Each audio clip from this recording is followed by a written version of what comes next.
Can everyone hear me okay? No. No, my mic is not on.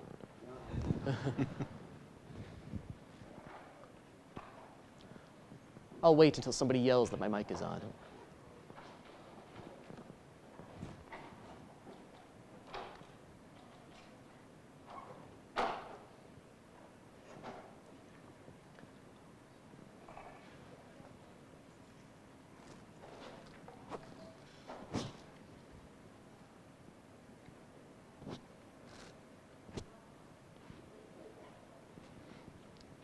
Are we good now? All right, now can you hear me? Yes. Wonderful. Well, ladies and gentlemen, thank you for joining us all this evening. It is my honor and pleasure to welcome you to our conference on Foundations for an Exceptional Republic. I'm Casey Wheatland. I'm an assistant professor of political science here at New College of Florida. And this weekend, we are going to be exploring elements that made the American Republic exceptional. The policies and philosophical underpinnings of the American founding. I'll keep my introductory remarks here very brief. What we'll be doing is, I think, looking at and engaging in what the founders often called the general diffusion of knowledge, which they believed was necessary if you're going to have political liberty and a republic.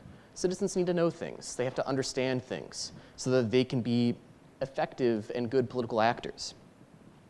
First, there's many people that we need to thank for making this conference possible. This conference was funded by a federal grant issued by the Department of Education in celebration of the 250th anniversary of American independence. We have a wonderful team here at New College of Florida that has made this possible, and I want to thank several people here, our audio and visual team, our facilities team. I'd like to thank the people who are involved with this grant process, Elizabeth Bright and Katrina Heft, and Lizandra Ramirez in our Office of Research and Programs, as well as Kelly Clarita, our project coordinator, Michael Larman, our postdoctoral fellow, Dominican Valencia and Michael Brown, our media specialists, and as well as Dr. David Ellis and Dr. Richard Izquierdo, who are my two co-principal investigators on this project, and many other people who have all made this possible. Tonight, we are going to begin with a presentation by Dr. Davis Ellis, and then we are going to move on to a panel on the geopolitics of liberty. And after that, we will have time for team interactions for our Liberty Fellows here to begin to understand and digest the things that we're going to be learning this evening. And of course, I must thank you, Liberty Fellows in particular, for coming out here, for sacrificing your Friday evenings, for sacrificing your Saturdays to be here with us. I know, especially at the end of the school year, that is an incredible sacrifice to make. And we are all very grateful for you to join us here. And so we're going to begin with a presentation by Dr. Davis Ellis on competing moralities, virtue versus social emotional learning. Dr. Ellis is an associate professor of political science. He studies conflicts of identity and democratization.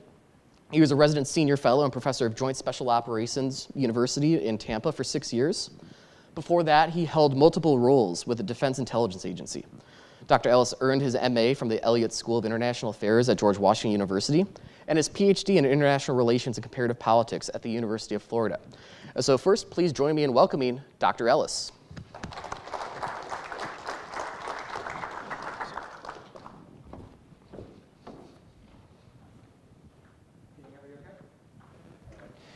The title of this presentation actually comes from a question that was posed by our Liberty Fellows after our last event, and that was essentially, is the modern concept of social emotional learning simply the modern way of saying the virtue that our founders offered us? And I'm going to argue that no, they are actually polar opposites. They are in direct conflict with one another, and I'll explain why. But I want to thank you for joining us tonight, as Dr. Wheatland said.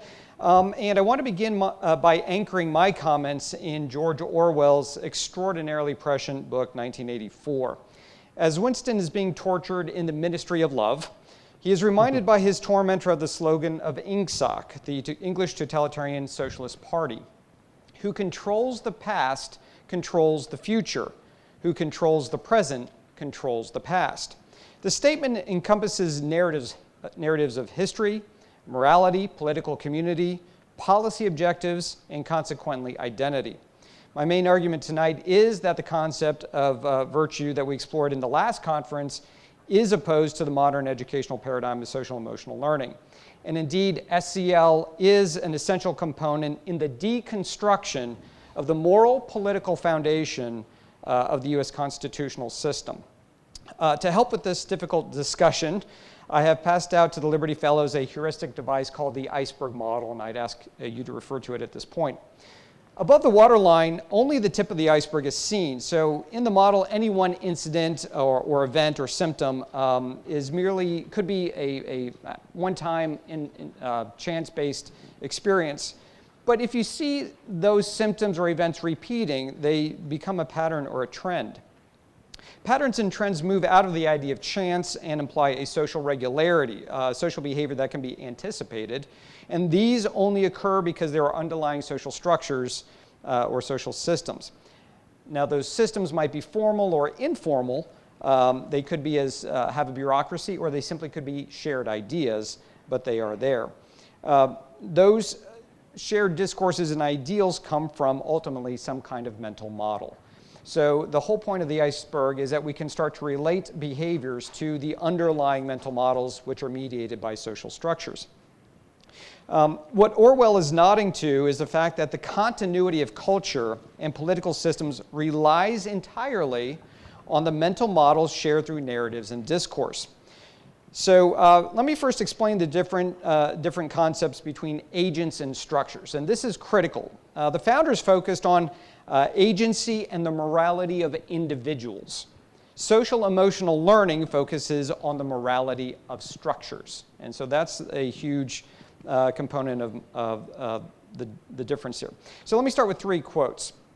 First, the solution is not to abandon the cultural struggle to go back to real or class-based politics. We argue that struggles against sexism, racism, sexual discrimination, and in defense of the environment needed to be articulated with those of the workers in a new left-wing hegemonic project. We insisted that the left needed to tackle issues of both redistribution and recognition. This is what we meant by radical and plural democracy. That's number 1. Number 2, students, families, schools, and communities are all part of broader systems that shape learning, development, and experiences. Inequities based on race, ethnicity, class, language, gender identity, sexual orientation, and other factors are deeply ingrained in the vast majority of these systems and impact student and adult social, emotional, and academic learning. Third quote, since 2015, there has been significant progress to reimagine education, to address conflicts and other manifestations of violence and prejudice such as racism, discrimination, and hate speech for wider societal transformation towards peace, justice, inclusion, equality, and sustainability. Social emotional learning has a crucial role to play in these collective efforts to transform education to equip learners with the knowledge, skills, attitudes, and values necessary for positive social change as called for by the Sustainable Development Goal number 4. The first quote is from a seminal post-Marxist communist and post-structuralist text called Hegemony and Socialist Strategy Towards a Radical Democratic Politics. The second is from a promotional flyer from CASTLE, which is the premier USA-based advocate for SEL, Collaborative for Academic, Social, and Emotional Learning. The last is from the United Nations Educational, Scientific, and Cultural Organization, or UNESCO. What should be apparent to all is an emphasis on identity and inequities embedded in structural systems, whether domestic or international. Why is this important? Note that the framing is not a question about if or under which conditions structures and systems are impressive. Each is a definitive statement that structures are inequitable and oppressive. In scientific terms, the dependent variable has already been defined. So the challenge is simply a matter of counting the ways that oppression occurs. The implication is clear that immoral, illegitimate, inequitable structures must be transformed, and education is the foundation for constructing a new future. This is a structuralist mental model that stands in contrast to what we learned at the previous conference about virtue. The founders' notion of virtue is rooted in the idea of natural law derived from natural rights derived from God's natural law, which means there is objective truth to detect through reason and logic. Individuals have an inherent social responsibility for self-improvement and, most importantly, self-limiting behavior, both for moral and political reasons. This mental model can be roughly described as a Christian humanist meta-narrative, and it is baked into the Constitution and the Declaration of Independence, and indeed many of our state constitutions, as we heard last time. The natural rights underpinning this mental model are called civil political rights, and they are protected by our Bill of Rights. What we also heard was that there was a competing mental model that arrived somewhere around the end of the 18th century and solidifies in the 19th century. And this might be broadly described as the secular humanist meta-narrative. And it still believes in the idea of objective truth rooted in natural law. But it adopts a purely materialistic explanation. And it takes the pursuit of scientific inquiry as a noble and ethical pursuit. There's a comfortable Venn between Christian humanism and secular humanism and the mutual desire to pursue ultimate truth, and the separation of religion and power that emerged in the liberal tradition of learning, scientific inquiry, economics, and politics reinforced this possibility. However, the bent toward progressive education we heard about allies with this general secular humanist disposition, and indeed the social sciences have some substantial connection to it. But there is a third mental model, which is self-described as secular atheistic humanism, and it is prominent in the moral philosophy of Marxist and post-Marxist communism, not exclusively, but absolutely necessary for their perspective. Let me briefly describe some main points. As atheists, there is no God, therefore there is no heaven, and there is no objective moral truth. They are merely social constructions given form in the minds of people due to persistent, continuous socialization to dominant narratives. The narratives are reproduced by powerful forces through the institutions they control. Institutions, in turn, depend on language and discourse. If one can control the meaning of words and the boundaries of acceptable discourse, then power emerges organically through people's own view of legitimate and proper behavior. And this is why Orwell focused so heavily in 1984 on the idea of newspeak. As a humanist philosophy, it seeks to maximize individual human happiness on earth, since this material moment is all anyone will ever have. Science, as an institution, like all others, cannot reveal objective truth, since it relies on individuals who are socialized into discourses of power. Science, therefore, is an expression of power, and the world can be changed by how scientists deploy their knowledge as power. Institutions that inhibit individual happiness are consequently immoral, especially if they reinforce inequitable access to Earth's limited production potential.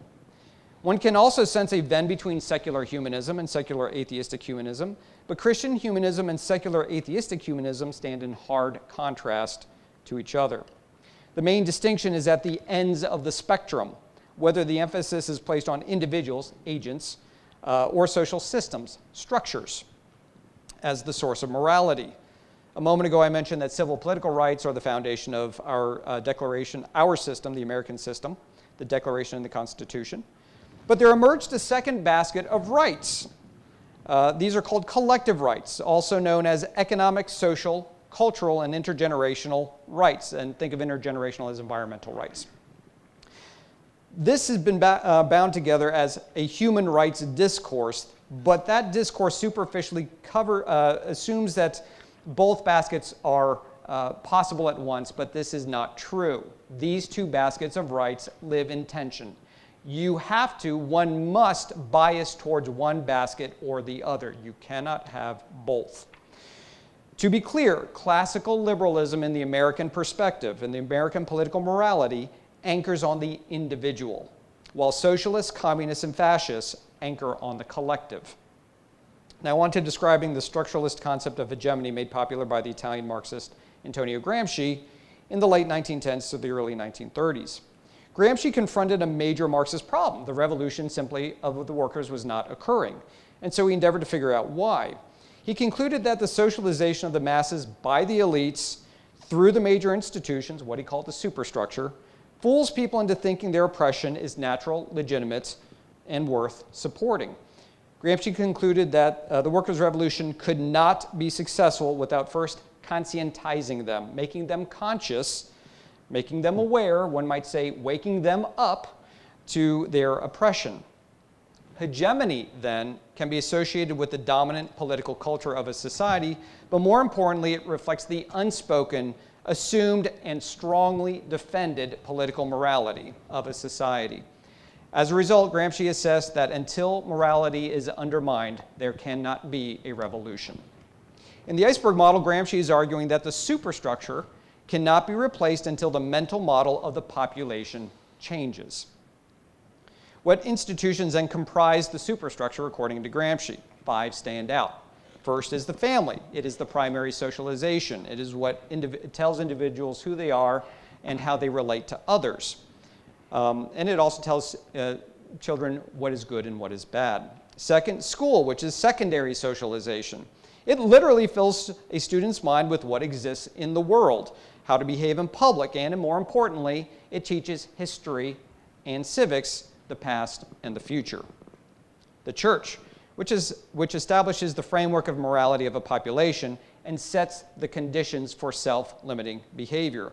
There's news and entertainment, which also helps tell people what is in the world, but also reinforces a culture. And then the state security, which are the police, judiciary, and the military, which are there to protect the dominant institutions. So hegemony sets the baseline of competition for Marxists in the 20th and 21st centuries, because political culture, the mental model underpinning institutions, becomes the competitive space. Of the 5 institutions, Gramsci says schools are the main objective because of their importance in socializing students into the revolution. He writes, "The school will represent one of the most important and essential of public activities. Indeed, to the development and success of the school is linked the development of the communist state." As awakening to oppression occurs, these new revolutionaries spread out across their respective fields of work and become organic intellectuals in every aspect of society. But families are the main problem. Parents, in effect, work against the conscientization through the schools. While Gramsci lays out the socialization of hegemony, the next evolution required in the formulation of an ultimate morality comes from Herbert Marcuse in the 1950s. Marcuse asserts in Eros and Civilization that the narratives of self-limiting behavior and seeking true happiness in heaven are intrinsically immoral. Since heaven does not exist, happiness is only possible in the brief period that humans exist in the material world. True humanism, in this view, would fully liberate individuals from self-limiting behavior to fulfill each individual's, as he says, natural instincts, elevating the emotional, instinctual id over the rational ego. While subsistence circumstances demanded self-limiting behavior in the past, Marcuse asserts by the 1950s and 60s that industrialized society provides plenty for the world's population so long as it is equitably distributed. Any labor devoted to the production beyond this base is called surplus repression and exists only due to the false consciousness of hegemonic consumer capitalism. Most importantly, he advocates for a moral political order based not on reason and logic, but on instincts, writing, quote, "The notion of the non-repressive instinctual order must first be tested on the most disorderly of all instincts, namely sexuality. We have to ask whether the sex instincts, after the elimination of all surplus repression, can develop a, quote, libidinal rationality, which is not only compatible with, but even promotes progress toward higher forms of civilized freedom." He continues, "No longer used as a full-time instrument of labor, the body would be resexualized. This change in the value and scope of libidinal relations would lead to a disintegration of the institutions in which the private interpersonal relations have been organized, particularly the monogamic and patriarchal family. A liberated sexualized society would also free individuals from notions of deviance. Those only derive, he says, from self-limiting, repressive, work-oriented narratives in the first place." So overcoming self-limiting behavior requires educating children as early as possible because, Marcuse notes, children are already socialized to their fundamental sense of morality by as early as age 4. In effect, Marcuse seeks to overturn the founders' industrious virtue, what Marcuse calls Promethean hegemony, and replace it with the term he uses is a narcissistic hegemony through what he calls the logic of gratification. With this alternate morality in place, Marcuse takes the argument one step further in a famous 1965 essay called Repressive Tolerance. To Marcuse, America's attachment to free speech and the tolerance of dissent is not actually tolerant. He calls it repressive tolerance because the dominant political culture, the dominant hegemony, automatically dismisses alternate voices. So while the alternate morality can be aired, it cannot be heard by the population. As a result, the schools, news and entertainment, and the state must be made to elevate alternate voices and moralities until equal portions of the population adhere to the competing moralities. Then and only then will there be tolerance. Paul Eidelberg in 1969 revealed the implications of Marcuse's philosophy. Freedom, says Marcuse, requires the systematic tolerance of the left and the systematic withdrawal of the right. Freedom requires that the establishment tolerate its own subversion, that tolerance be withdrawn from defenders of the status quo. Freedom will therefore require withdrawal of tolerance, not only from deeds, not only from words, but as Marcuse expressly declares, from thought itself. With Marcuse's vision of a moral political order, one can see the connection of centering the sexualized identity in modern education, society, and in SCL. The direct translation of these ideas occurs with Brazilian Marxist Paulo Freire, who wrote in the seminal text Pedagogy of the Oppressed around the same time as Repressive Tolerance, the idea that, quote, the central theme is this: how can the oppressed, as divided, unauthentic beings, participate in developing the pedagogy of their liberation? Only as they discover themselves to be hosts of the oppressor can they contribute to the midwifery of their liberating pedagogy. So what he's saying with this is that the oppressed have to recognize the hegemony to which they have been socialized. The idea here is that the school becomes a place of social mobilization. And the key form of educating the students is through Socratic exercise, centering the child regardless of age and by introducing what he calls generative themes that evoke subjective feelings of oppression, with the teacher there to help amplify the grievances into coherent form. Once an oppression is identified, the goal is to educate oppressor students of their complicity in replicating the hegemony. That is, they must become allies whose only redemption rests with becoming the most ardent supporters of others' liberation, even against their own families, which involves a change in identity. The tools for this are in adopting the language of oppression, identity, liberation, equity, and empathy. Moreover, education does not stop with students. Freire continues, the pedagogy of the oppressed as a humanist and libertarian pedagogy has two distinct stages. In the first stage, this confrontation occurs through the change in the way the oppressed perceive the world of oppression. In the second stage, through the expulsion of the myths created and developed in the old order, which, like specters, haunt the new structure emerging from the revolutionary transformation. SCL foregrounds subjective oppression with the intention of promoting generative themes as assignments. But as a post-structuralist approach, it must also prevent past narratives, language, and discourse from being revived and considered. Freire then argues that repression of the former oppressors is moral because nothing that liberates humanity is worse than the original oppression. He says, quote, an act is oppressive only when it prevents people from being more fully human. Since humanist liberation is defined as the narcissistic logic of gratification, anything standing in its way is inherently totalitarian by this logic and deserves nothing less than repression. Joost Meerlo, a Dutch psychoanalyst who in the 1950s treated survivors of fascist, Soviet, and Chinese communist brainwashing, discusses the implication of this kind of education in his book, The Rape of the Mind. He develops an exemplar society called totalitaria.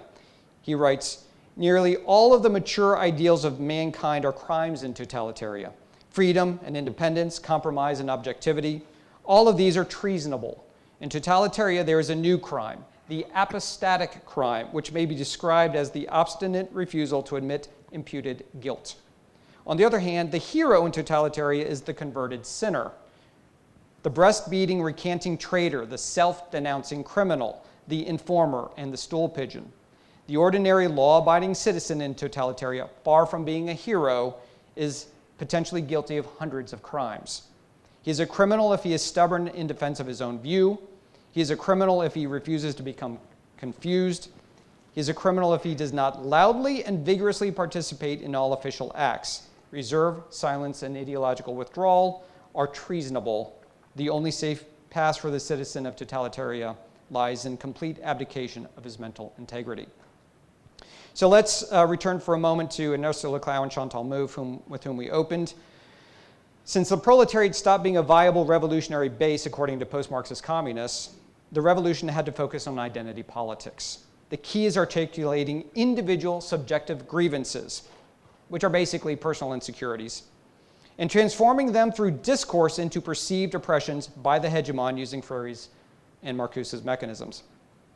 They argue that in the American political morality, which is rooted in individualistic libertarianism, that ethic is too deep to confront. So for the post-Marxist communists, revolution, they must argue that our society is not libertarian enough, which is why liberty is now being defined according to behavioral choices, Marcuse's libidinal logic of gratification, not natural rights.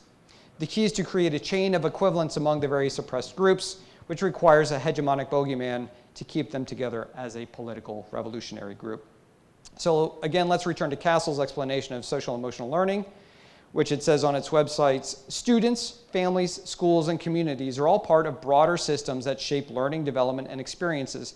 Inequities based on race, ethnicity, class, language, gender identity, sexual orientation, and other factors are deeply ingrained in the vast majority of these systems and impact student and adult social, emotional, and academic learning. While SEL alone cannot solve longstanding and deep-seated inequities in the education system, it can create the conditions needed for individuals and schools to examine and interrupt inequitable policies and practices, create more inclusive learning environments, and reveal and nurture the interests and assets of, once again, as Freire said, all individuals. In this framework, the social and emotional, Marcuse's id, is emphasized as the empathy, as is the empathy for proclaimed, In this framework, the social and emotional, Marcuse's id, is emphasized as is the empathy for proclaimed oppression, not prioritized or reason and logic, the repressive ego. Moreover, it overtly places at the discursive center economic, social, cultural, and intergenerational rights, which cannot but inhibit the exercise of free speech because this position favors Marcusean tolerance standards through a logic of gratification lens. This is the source of the direct attack on free speech and why so many today are guilty of Mirlou's apostatic crime. But most importantly, it places the school at the center of worldview and moral formation, and it attempts to bring along the family and the community in a project of conscientization for social change. Thus, SEL entirely inverts the premise of the founders' concept of virtue. So while it sounds good in principle, the mental model underpinning it deconstructs the very concepts of individual responsibility and self-limiting, self-regulating behavior upon which the constitutional frame is dependent. Now, briefly, let me state that social emotional learning has an international mandate arising out of the United Nations Sustainable Development Goals, signed in 2016. UNESCO was given the mandate to inculcate SEL across all countries to cultivate global citizenship. The idea is that through SEL and with a global citizen identity, environmental protection through the elimination of consumer culture will be easier to manage through global institutions. That is, the centering of political community moves away from the nation and towards obligations of a universal humanity. Castle makes this transformation a priority. So just as our founders were cognizant that political community, our political morality, depended on educating students with virtue, SEL seeks to deconstruct national identity and citizenship and prioritize the formation of global citizens. As I conclude, I want to reiterate Orwell's warning: who controls the past controls the future. Who controls the present controls the past. The narratives that permeate the education system operate at the mental models level, and the structures will follow from the embedded political morality. Our hope with this series is to invigorate the narratives and true history of liberty and self-governance so that 21st century Americans enjoy the same blessings so many of us experienced in the 20th. Thank you for your time, and I hope you enjoy the rest of the conference.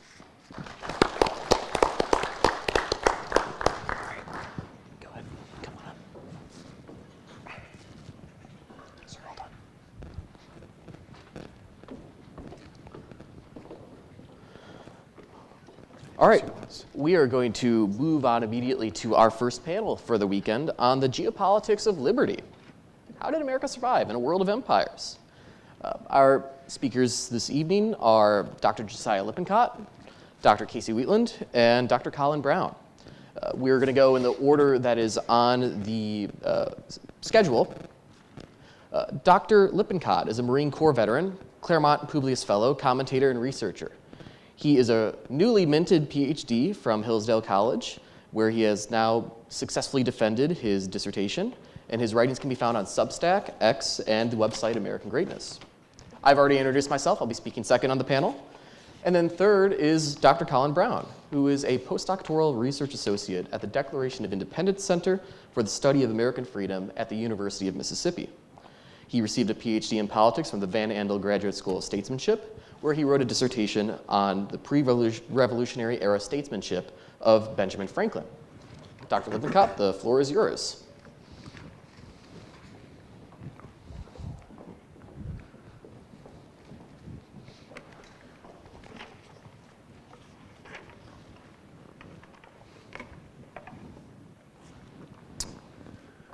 Shall we expect some transatlantic military giant to step the ocean and crush us at a blow? Never. All the armies of Europe, Asia, and Africa combined, with all the treasure of the earth, our own excepted, in their military chest, with a Bonaparte for commander, could not by force take a drink from the Ohio or make a track on the Blue Ridge in a trial of 1,000 years. This is my favorite piece of geopolitical analysis in the American tradition. I think it's right. It's from Abraham Lincoln, from prior to the Civil War. And what Lincoln articulates there is what I hold is the decisive fact of American geopolitics in our history, which is our almost complete invulnerability from foreign invasion. We have this marvelous geographic position, the world's biggest economy, and we have a spirited and well-armed population. And since 1812, we have not been invaded, and I would argue have not really been meaningfully threatened from abroad in the sense of being conquered. And today, I think the prospect is just laughable. You know, we are armed with nuclear weapons, a huge military, armed forces. I mean, this is compared to any other competitor nation. We have vast resources for our own defense. What this draws out, though, is that the heart, then, of American geopolitical thinking is not simply national defense, not now. The title of this panel is The Geopolitics of Liberty, and I would argue our geopolitical situation has already set us up for the defense of liberty. So what then explains American involvement abroad? We have this vast military presence. We have bases everywhere all over the earth. If it's not national defense, what is it?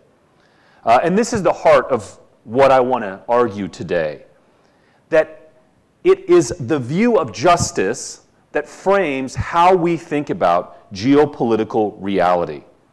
And the view of justice in our own regime today has been developed from the progressive era onward, so about 125 years. And it's fundamentally concerned with global uplift, the idea of missionary crusading in the name of our values, so freedom, democracy, equality, etc.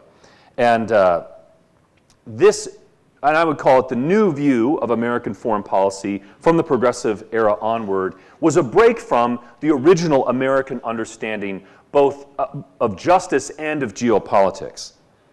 And this topic is obviously relevant right now. America is at war, at least maybe not legally, but under the Constitution, but we are at war. Our troops are in combat right now. And so understanding the moral framework that shapes our use of force abroad is of the utmost importance today.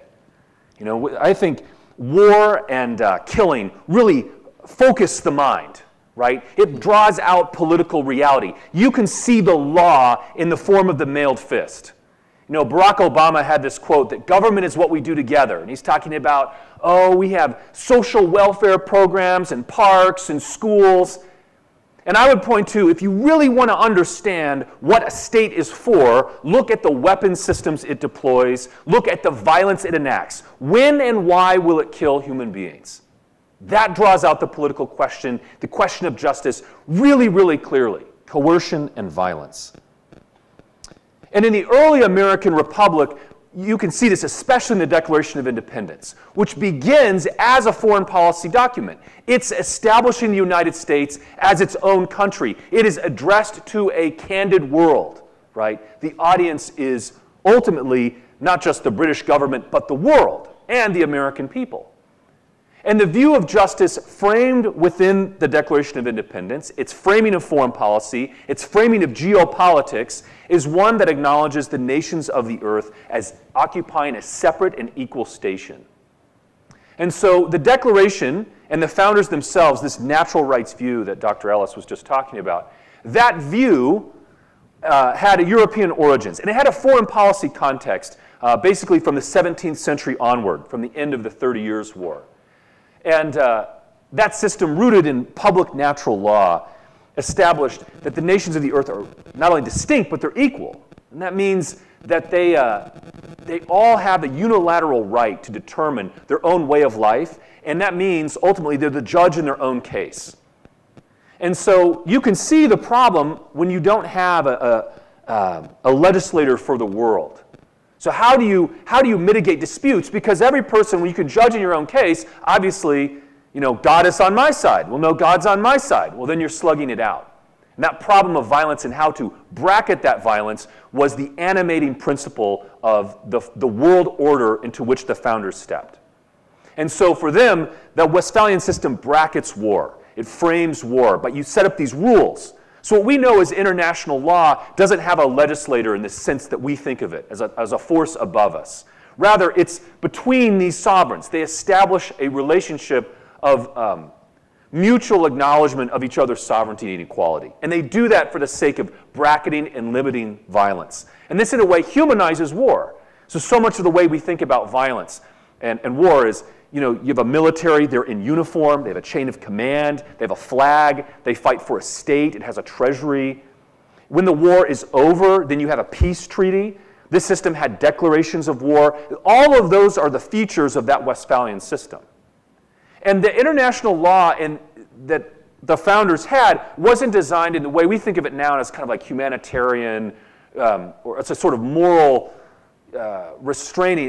It was, but the goal is fundamentally self-interested. You want to limit the destructive power of war. The natural law, the first and highest goal is the preservation of happiness.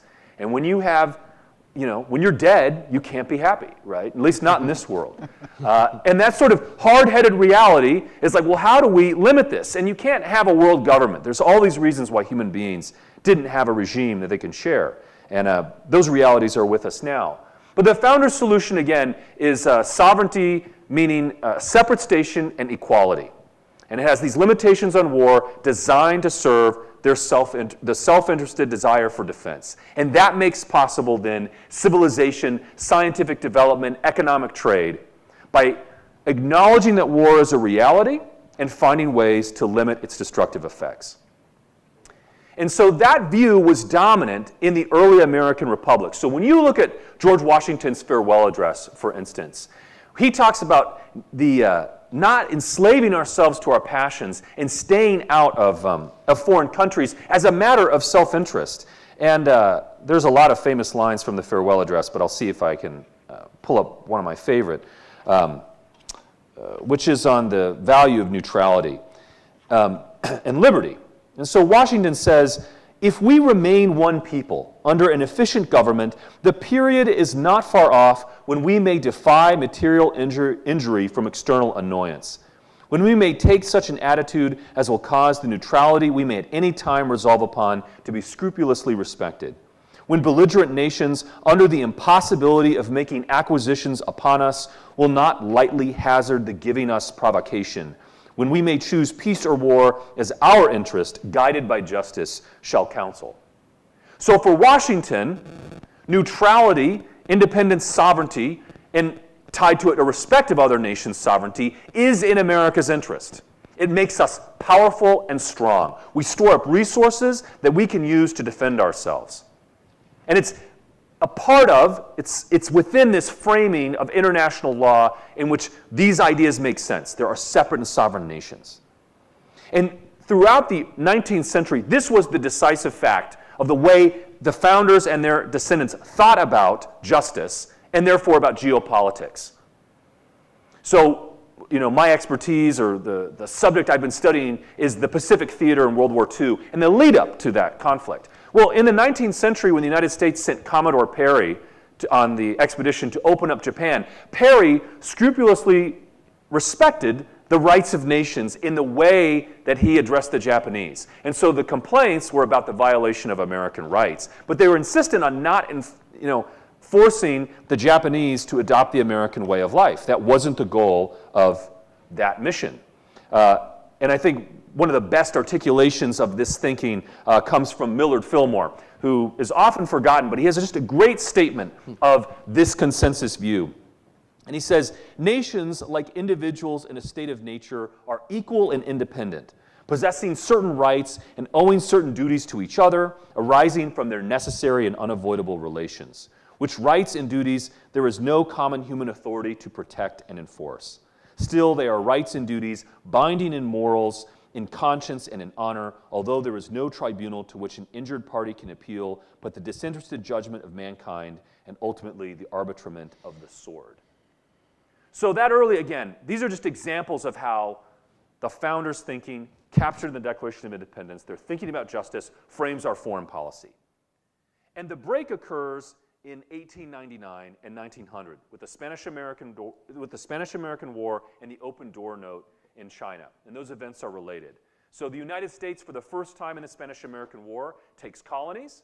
When it does so, the colony we take is primarily the Philippines. And this draws us into East Asia in a way that we hadn't before. And the justification that President McKinley gave for the war was not rooted fundamentally in American self-defense, but rather in ending the cruel barbarities of the Spanish towards the Cubans. So there you see a turn to a moralizing, missionary, crusading foreign policy. No longer is the concern neutrality and defense. Now the concern is ensuring the uplift of mankind. Global management in the name of raising up civilization. And that view remains dominant in American foreign policy up to the present day. You can see this at the beginning of World War I. Woodrow Wilson talks about making the world must be made safe for democracy. So the problem with the Germans is not that they're going to sail up into Washington, D.C. and burn the Capitol down. It's that there's these immoral, aggressive powers in the world. They're tyrannical, and we need to liberate the German people from their own government and build a world order that can lift up mankind. So if the founders' foreign policy is about neutrality, sovereignty, equality between nations, the progressive view is hierarchical. There are the righteous, and then there are the wicked. And the righteous have knowledge. They know what justice is, and they can impose it on others, and that means you cannot have sovereignty any longer in that older sense in this new system. And I think the decisive, again, the crucial moment to capture this idea in international law is the Kellogg-Briand Pact of 1928. And if any of you teach AP US history or have some awareness, this is often mocked because the goal of that treaty was to outlaw war. That's the way it's typically framed. It's trying to outlaw war. It's kind of ridiculous, right? But the real aim of the treaty was, and I can quote it here, It says that the high contracting parties solemnly declare in the names of their respective peoples that they condemn recourse to war for the solution of international controversies and renounce it as an instrument of national policy in their relations with one another. You may notice that isn't just an outline of war. It's outline war in a specific sense, as an instrument of national policy in their relations with one another. What that treaty does is argue or establish or attempt to establish that nations should not have a unilateral right to wage war. And that key component of sovereignty, the ability to use violence and make judgments about it without recourse to anyone else, had been a core part of sovereignty. Now it's removed. And that, this Kellogg-Briand Pact becomes the foundation for the Nuremberg trials after World War II, the International Military Tribunal for the Far East. And I think it frames, again, our thinking about aggression as a moral concept in international law today. So, where does that bring us? The geopolitics of liberty, as a theme for the panel. And I would argue that we need to go to the heart of the question of justice. It is absolutely imperative that we raise the question, what is the goal to be served and why? Why is it good? Why is it just? Because the facts of the world are just there. And you could take two separate views of justice and you present, two individuals, different views of justice. If you give them the same set of facts, they're going to walk away with very different ways of thinking and understanding those sets of facts. And so right now, you're looking at the Iran war. I want to tie this into what's happening right now. The question of a nuclear-armed Iran, is that a threat to the world and to us? Well, the question of in itself, what does it tell us? Well, there is an Islamic Republic that's armed with nuclear weapons. It's Pakistan, right? So again, this raises a question. Okay, why is Pakistan fine but not Iran, right? Well, Iran and the United States have a long history of tension and anger. Well, I'd point out that America had a really nasty relationship with Vietnam. 50,000 Americans killed, massive abuse and torture of POWs, brutal fighting for a decade, right? And today, we're happy trade partners. They make us T-shirts. We go over there. They fly the communist flag next to the American one. This is great. We're happy friends now. And so again, it doesn't, how we think about history, these facts, and again, there's so many to go through, again, is framed by our thinking about justice and our own good. And again, I want to draw our attention to those questions, highlight the central importance of thinking about justice in a serious way in terms of framing geopolitics. And again, that break, there was an older American tradition rooted in natural rights and the natural law doctrine in the founding. There's a progressive break. It's tied into their view of history, morality, and the desire, an explicit rejection of the older natural rights framework in favor of a missionary and crusading foreign policy. And I would argue that their view of foreign policy also very much is reflected in our domestic politics, in the administrative state, in the way that we think about justice here, in the welfare state, et cetera. So again, those are the core elements I want to draw out here in this talk. I look forward to your questions, and I'm so grateful to be here. Thank you.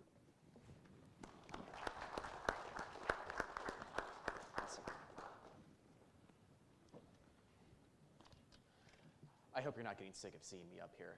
I promise I'll be up here much less next year. But I brought a book with me in case the talks got boring. It's The Federalist. The last weekend conference that we had here, I presented on The Federalist. I'm going to do so again. But I promise I'm not going to retread the same ground that I did last time. When we think of the crises that erupted in early America, foreign policy is often at the front of our minds. How did the United States survive in a world of empires? How did the Patriots not only defeat the most powerful empire in existence in the world at the time and force her to recognize our independence, but how do we continue to survive as an infant nation? These are important and, of course, interesting questions, but I'm going to pose that there is, in fact, a more important and more interesting question. How did America survive as a republic in a world of empires? How do we preserve not only our territory, sovereignty, commerce, and liberty, but our republican government, our free way of life. And I'll be outlining what you could call a prehistory of the Monroe Doctrine. When the American founders turned their attention to national security, they were thinking not only about military and economic power. They recognized these are, of course, necessary to protect your national territory and sovereignty, but they were concerned with something higher. When they thought of national security, they were thinking about how to secure the safety and the happiness of the nation. And the happiness of the nation rested primarily in the maintenance of a political order that was founded on the consent of the governed, and able to secure the natural rights of citizens and preserve and enforce a certain moral order. I argue that the Federalist contains the most comprehensive account of early American grand strategy. Alexander Hamilton, John Jay, and James Madison attended to the most important and basic elements of statecraft. And when we read the Federalist selectively, as we are wont to do, and last time I was up here I warned against reading the Federalist selectively, we tend to focus specifically on the institutions of the federal government and the theory of constitutionalism. We often forget or do not recognize that the Federalist contains an almost comprehensive account of politics itself. In Federalist 70, Alexander Hamilton speaks of how to establish safety in the Republican sense. And here he's referring to the presidency. How do we reconcile an energetic executive with consent of the governed and representative institutions? But this same phrase, safety in the Republican sense, aptly describes the combined approach that Hamilton, Jay, and Madison take to national security and foreign affairs. Publius offers a comprehensive approach to national security, and specifically how Americans can reconcile safety with our desire for political liberty and a republic. This grand strategy of the Federalist unfolds in three parts. First, there are considerations of national security that are relevant to all nations, republics or otherwise. Second, there are considerations specifically for republics, how they can reconcile the need for safety with their desire for political liberty. And then third and finally, there are specific national security imperatives that speak to the United States and our own peculiar circumstances. So let me begin with the first. In what sense all states must consider their safety? Publius's reflections on national security begin with the second essay, Federalist 2, which is titled Concerning the Dangers from Foreign Force and Influence.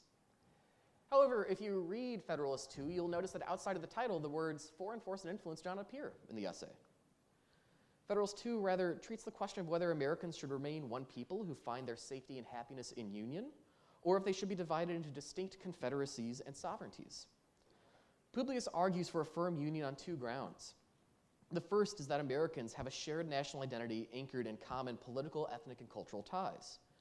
The second is that the American continent, with its fertile soil, economic diversity, and succession of navigable rivers, makes for a unified state in which citizens can easily trade and communicate with one another and produce all necessary goods without reliance on foreign powers. The first two considerations for any state's security are its people and its geography. We must first know what it is that we are to secure. In other words, the people and the territory. And we must also know if those things are defensible. A people that lacks like-mindedness is left prey to internal convulsions and the manipulation of foreign powers. A territory that is geographically disunited or materially poor is difficult to maintain. It is a weak foundation for national power. Right? As Dr. Lippincott pointed out in his talk, the Declaration of Independence asserts a position for the United States among the separate and equal nations in the world, right? A separate and equal station among the nations of the world. Well, the question is, how do you preserve that separate and equal station? How do you preserve that sovereignty? Well, Publius finally gets around to this in the next essay, Federalist 3. He states that the first consideration of a wise and free people is how to provide for their safety. And as we will see, a free government requires an active, deliberative citizen body if it is to preserve both its safety and liberty. Here in Federalist 3, Publius names two distinct dangers from abroad: foreign arms and foreign influence. By foreign arms, Publius means war, and this is the subject of Federalists 3 and 4. He classifies the causes of war as either just or unjust, and explains how each of these can be avoided. Just wars, he says, arise either from violation of treaties or from direct violence. To avoid granting other nations justifiable reasons to wage war against us, a state must obey the law of nations. In other words, the natural law as applied to relations among peoples. But this is easier said than done. For not only must the state itself do this, obey the law of nations, it must also compel its people to obey them as well. Here Publius gives his first defense of the Constitution from explicit national security consideration. He says an efficient national government will attract the best men to serve it, and they will be more inclined to observe the law of nations than state and local authorities are. As evidence for this, he points to hostilities with Indian tribes that have been sparked by state governments that disregarded and violated binding agreements that they had made with various tribes. Publius then considers the unjust causes of war. These are plentiful. In Federalist 4, John Jay lists personal reasons why a sovereign might declare war, even if it is not in the interest of his nation. These include thirst for military glory, revenge for personal affronts, ambition, or private compacts to aggrandize or support their particular families or partisans. He further lists reasons why a nation might wage an unjust war, and these include things like economic rivalry and insults to national pride. Hamilton continues this point of inquiry in Federalist 6. Because men are ambitious, vindictive, and rapacious, the causes of hostility among nations are innumerable. In addition to the reasons that Jay lists, Hamilton adds fear. Nations will wage war on others out of the desire for equality and safety. You might wage a preemptive war against another nation if you fear its preeminence. In Federalist 7, he names territorial disputes as one of the most fertile sources of hostility among nations. And all this is to say it is impossible to list all the unjust causes of war. The remedy to avoiding unjust wars is the capacity to marshal one's own arms against foreign arms. Strength is the ultimate deterrent. Publius says that nations in general will make war whenever they have a prospect of getting anything by it. Twice in Federalist 4, he advises his fellow citizens to avoid inviting war by appearing weak in the eyes of foreign powers. A powerful nation is unlikely to be a target of an unjust war, and even if it is, it has a better chance of repelling its foe and preserving its sovereignty. As will be shown below, this does not necessarily mean that a nation must always maintain a large standing army. Economic power, naval fleets in the right circumstances, and an armed, spirited citizenry can serve as effective deterrents. So that's foreign arms. But then the second threat that Publius identified was foreign influence. And this is not as straightforward. He identifies in the course of the Federalists 3 distinct forms. The first form is the use of overt acts by foreign powers to influence the conduct of another people or government. Publius in Federalist 3 gives the example of the King of France forcing the ministers of the city of Genoa to pay fealty to him in a humiliating manner. You could also add, post-Constitution, the Edmond Genet, the minister from France, coming to the United States and encouraging Americans to serve as privateers in France's war against Great Britain, even though America had a policy of neutrality. Right? This is an overt action by a foreign nation attempting to influence our own people or government. But the second form of foreign influence is covert actions that influence another people or government. In Federalist 22, Publius lists numerous examples of public ministers accepting bribes from foreign governments. He calls this particular form of foreign influence foreign corruption. And he says that republics are actually particularly vulnerable to this. In some ways, we are more vulnerable to foreign corruption than monarchies. The third form of foreign influence is not necessarily perpetrated by a foreign government. This particular form is explained in Federalist 62 by James Madison in his discussion of the Senate. There he says that naturalized citizens must wait 9 years before they can hold office in order to ensure that they are first, quote, thoroughly weaned from the prepossessions and habits incident to foreign birth and education.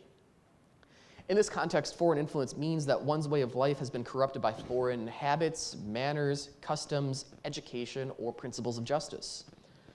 If the security of a state depends in part on its homogeneity, as Publius noted in Federalist 2, then the introduction of foreign ways of life threaten to disrupt a state's well-being by rendering it heterogeneous, right? Dividing the people between different factions that support different, ultimately foreign entities.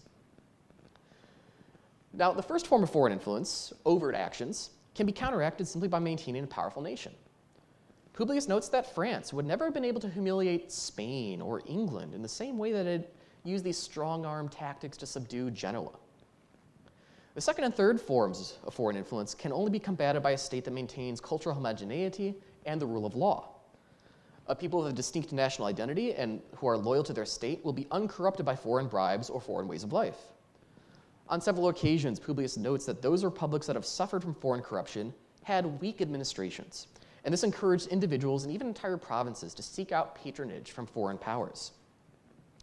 The security of a regime thus depends not only on its capacity to fend off external threats, but the ability to secure the loyalty of its people. Governments accomplish this through effective administration and equal protection under the law. A government that upholds the rule of law and effective administration and protects life and liberty will secure the allegiance of its people in most circumstances. It will not only be more secure against foreign corruption, but also be safe from domestic upheavals. Now, this takes me to the second element of the grand strategy of the Federalist. And these are considerations particular to republics on how to maintain their security and their liberty. Republics have a particular difficulty here, right? Because they're not only concerned with protecting their sovereignty, they have a distinct way of life. They have political liberty that they want to maintain. And in certain circumstances, security and liberty are incompatible. They do not go together. In Federalist 8, Publius contrasts the nature of war on the American continent with war in Europe. In America, the wide frontier, lack of fortifications, and want of professional armies would leave the continent vulnerable to partisan warfare, or to what today we might call guerrilla warfare. He says conquest would be as easy to make as difficult to be retained. War, therefore, would be desultory and predatory. Plunder and devastation ever march in the train of irregulars. The calamities of individuals would make the principal figure in the events which would characterize our military exploits. However, this would not be the case for long. Publius says, safety from external danger is the most powerful director of national conduct. Even the ardent love of liberty will, after a time, give way to its dictates. The violent destruction of life and property incident to war, the continual effort and alarm attendant on a state of continual danger, will compel nations most attached to their liberty to resort for repose and security to institutions which have a tendency to destroy their civil and political rights. To be more safe, they at length become willing to run the risk of being less free. Let me repeat that last line. To be more safe, they at length become willing to run the risk of being less free. Yes, Publius believes that the United States is not immune to this danger. It is simply an element of human nature that a people is willing to surrender its liberty when it believes its safety is at risk. Therefore, Publius claims, if the states are not united by a constitutional union, they will become like Europe. And what took place in Europe? Dr. Lippincott has mentioned an element of this. I'm going to mention another element. Publius says a revolution in the system of war triggered by technological advancement and the development of modern finance has transformed the European landscape. Wars no longer threaten the existence of entire nations. Large professional armies and border fortifications have minimized the destabilizing effects of war in Europe. However, the stability provided by these, what Publius calls regular military establishments, was gained at the price of liberty and economy. Europe had to sacrifice something in order to bracket and limit war. The nations of continental Europe resemble armed camps. Their peoples are burdened with high taxes to maintain their military states. Rival states engage in a costly arms race to maintain their advantage in war. As the soldier becomes more important, the citizen diminishes. Publius writes, again, this is Federalist 8, the military state becomes elevated above the civil. The inhabitants of territories, often the theater of war, are unavoidably subject to infrequent infringements on their rights, which serve to weaken their sense of those rights. And by degrees, the people are brought to consider the soldiery not only as their protectors, but as their superiors. Moreover, the constant danger of war centralizes power in the hands of the executive. Publius refers to the military establishments in Europe as the engines of despotism, and attributes to them the rise of absolute monarchies. And he notes that this phenomenon began in France under King Charles VII. And this developed with the emergence of large standing peacetime armies, and this quickly proliferated across the continent in the 15th century.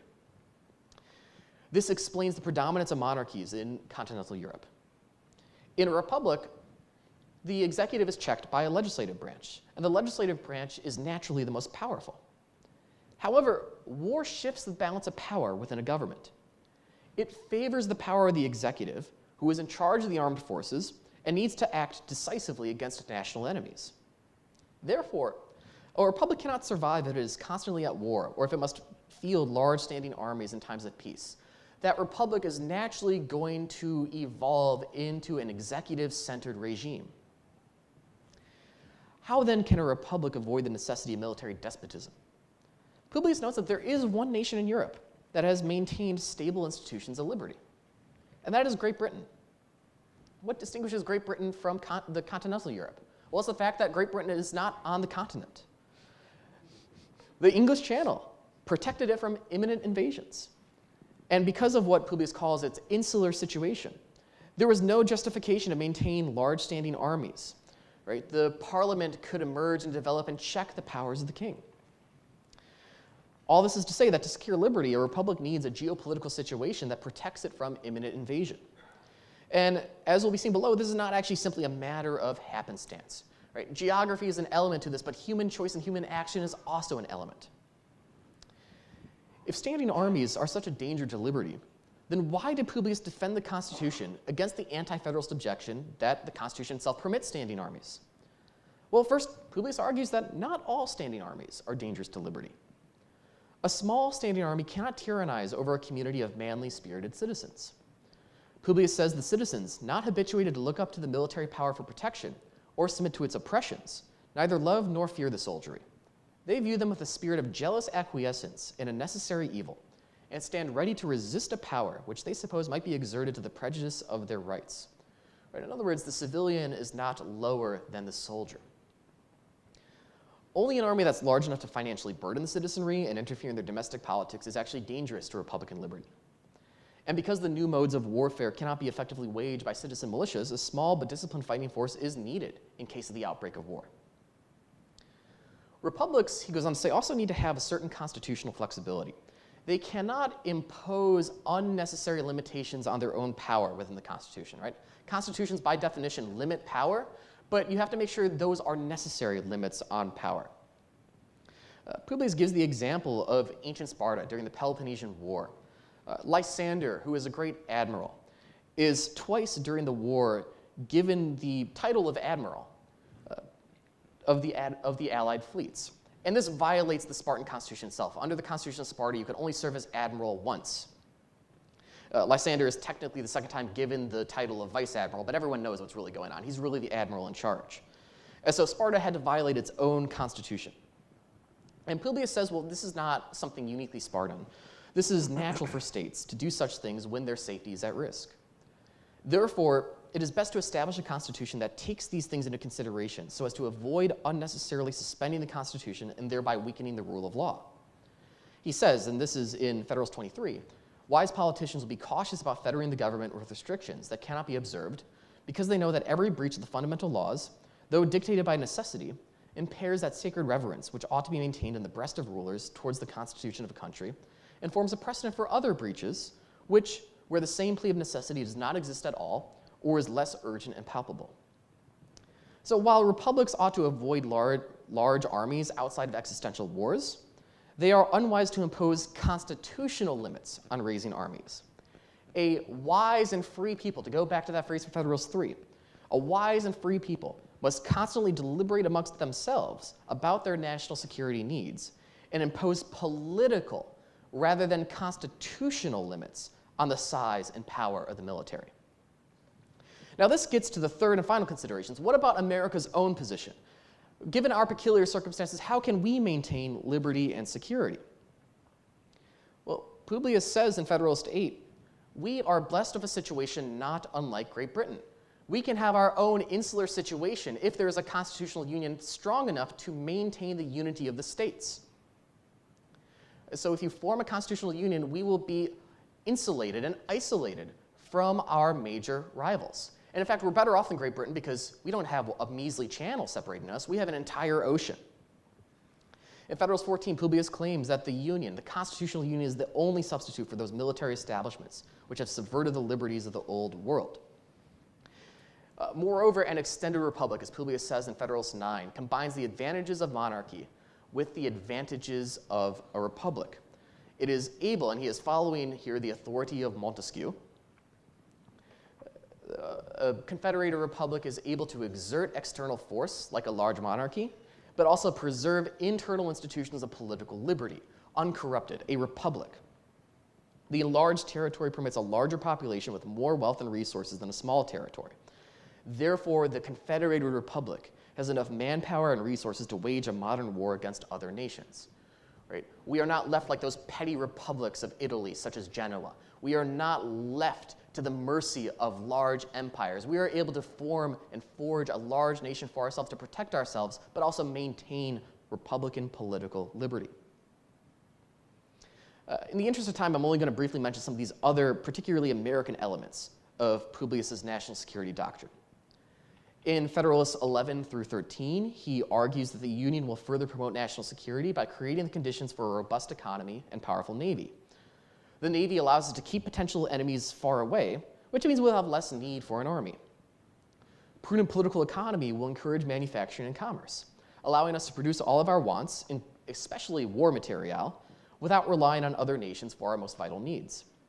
And finally, in Federalist 28, 46, and elsewhere, Publius says that a manly republican spirit of America will deter threats. A large population of armed citizens organized under state governments will dissuade other nations as well as our own federal government from infringing on our liberties. Let me conclude with a brief note on why I think it's important for students to study and grasp this subject. Because this subject of national security itself is often something we think of in high-level political science, higher education, but I think it's a subject that's appropriate at lower levels. I think it's appropriate at the high school level and maybe even before high school. When we teach American history, eager students want to know facts. Young boys especially are often eager to know all the juicy details about American wars, how they were fought, who fought them, what weapons were used, and so on. And while it's of course good for students to know these details, it does not suffice for a truly civic education. It does not suffice to make them into good citizens. Students should know not only what wars have been fought and how they have been fought, but why they have been fought. Right? This speaks to Dr. Lippincott's point in his talk. Why have these wars been fought? Moreover, they should grapple with the question of why one should or should not wage war. Foreign policy is a matter of existential necessity, of life and death. Declaring war, concluding peace, contracting alliances, these are matters of justice that cannot be executed lightly.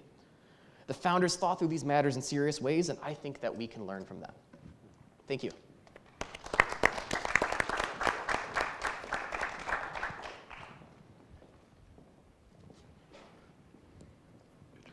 Okay, can you hear me? Yep. All right. So Dr. Lippincott started with the question of justice and Dr. Wheatland on grand strategy, and now I'm going to bring us home to the question of what America is, or what was it intended to be, at least by the founders. What was its political form? Is America an empire? This question has become a popular one within the last decade, and it is one that is being asked with more and more urgency each passing day.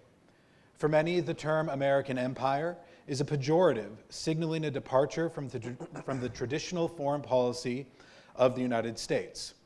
In recent years, however, there's been a growing number of Americans, and especially among the younger generations, who have used the term neutrally or descriptively, and even approvingly.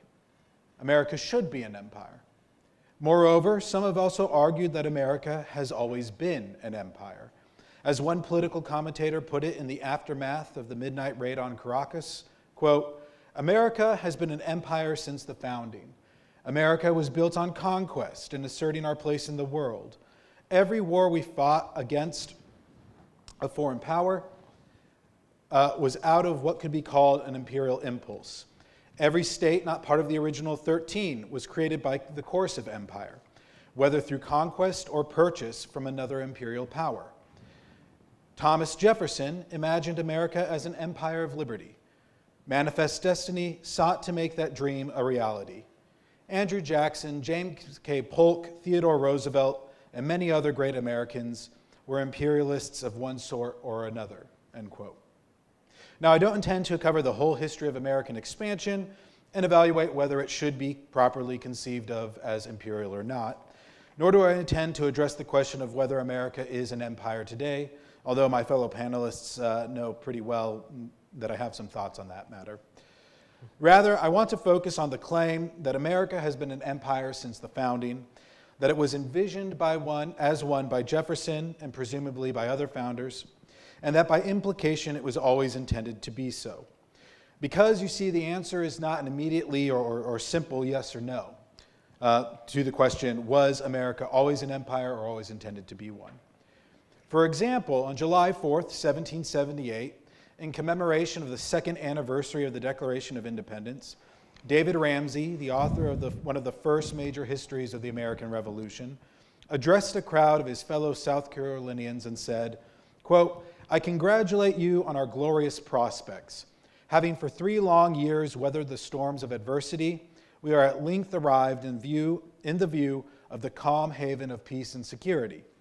We have laid the foundation of a new empire, which promises to enlarge itself to vast dimensions and to give happiness to a great continent. It is now our turn to figure on the face of the earth and in the annals of the world." At the same time, many Americans still believed that empire was not conducive to the promotion and protection of the people's liberty.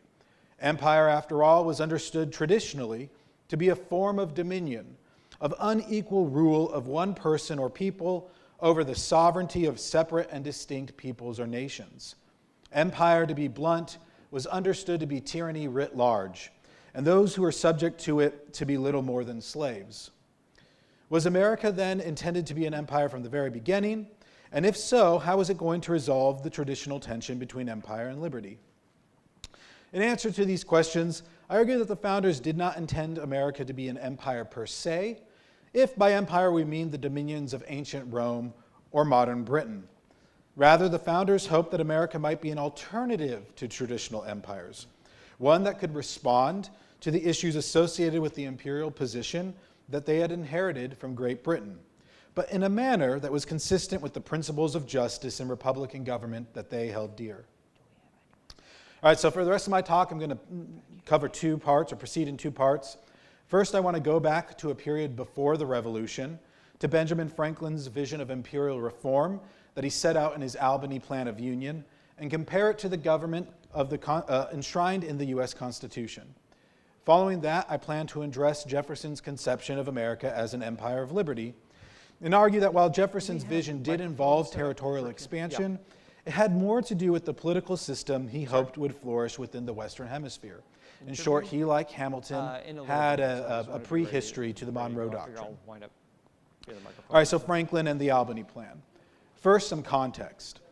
During the early 1750s, the British Empire in North America faced a pair of interrelated concerns: colonial defense and expansion on the one hand, and native trade and diplomacy on the other. Colonial defense was the most immediate concern, although the British and French had been at peace since 1748, it was generally believed that this ceasefire would not last long. The French were making moves to secure the territory surrounding the Ohio River, cutting off the British from further expanding westward. Many Britons on both sides of the Atlantic thus came to the conclusion that war with France was inevitable, and to the conclusion that whoever won this war would become the undisputed master of North America. Compounding the issue of colonial defense was that of the colony's decaying relations with the Iroquois nations. Since 1677, the British had enjoyed an alliance with the Iroquois known as the Covenant Chain, which they prized for its strategic importance. However, when only one of the 6 Iroquois nations assisted the British during their last war, and this was King George's War, many officials feared that the bonds holding the Covenant Chain together were about to break. Indeed, the very catalyst for the Albany Plan was the announcement of the Covenant Chain's dissolution in 1753. In response, the British Board of Trade called for a colonial congress to be convened at Albany, New York the following year to renew the alliance with the Iroquois and more broadly to address the issues that faced the British Empire. Now, when Franklin arrived in Albany in the summer of 1754, he came with a draft of his plan already in hand. For the past 4 years, Franklin had been pondering over the problems that confronted the empire and the best way to resolve them. During this period, he corresponded with a number of imperial reformers who sought to propose solutions of their own. Most of these reformers argued that a colonial union would provide better security for the colonies, as well as better regulate the Indian trade. Franklin agreed with the fellow reformers on these issues and thus incorporated their proposals into his Albany Plan. However, he parted ways with these other reformers when it came to the question of colonial dependence and popular rule.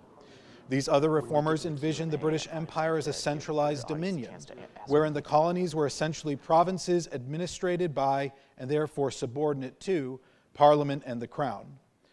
Franklin could not go along with these proposals.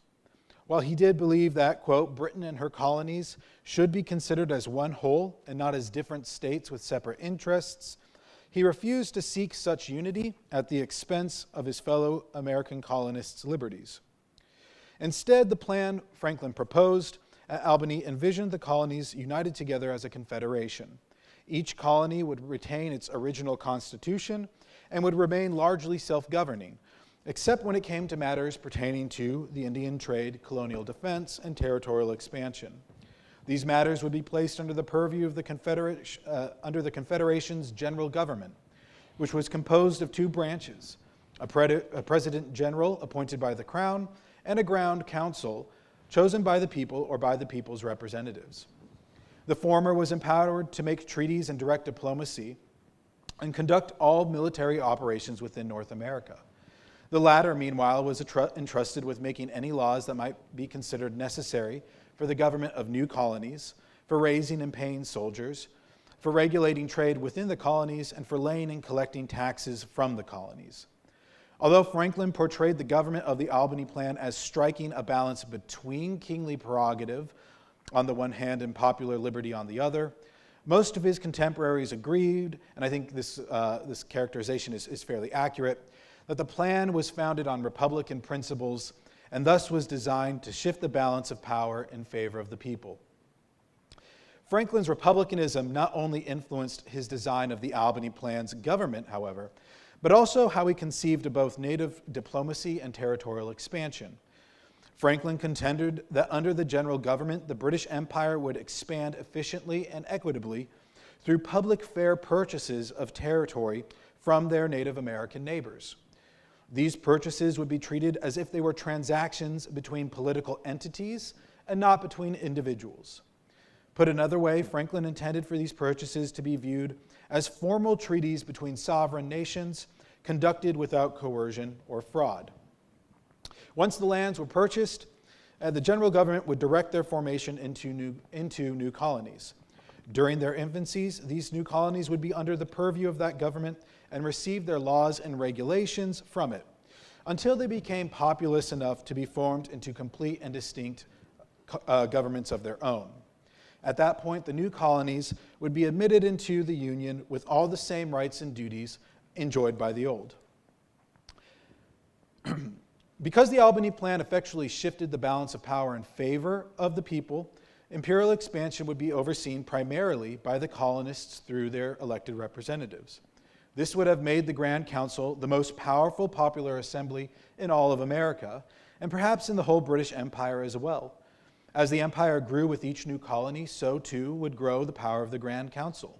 Such growth was all but certain, for, as Franklin had noted in 1751, the population of the colonies was bound to double every 25 years.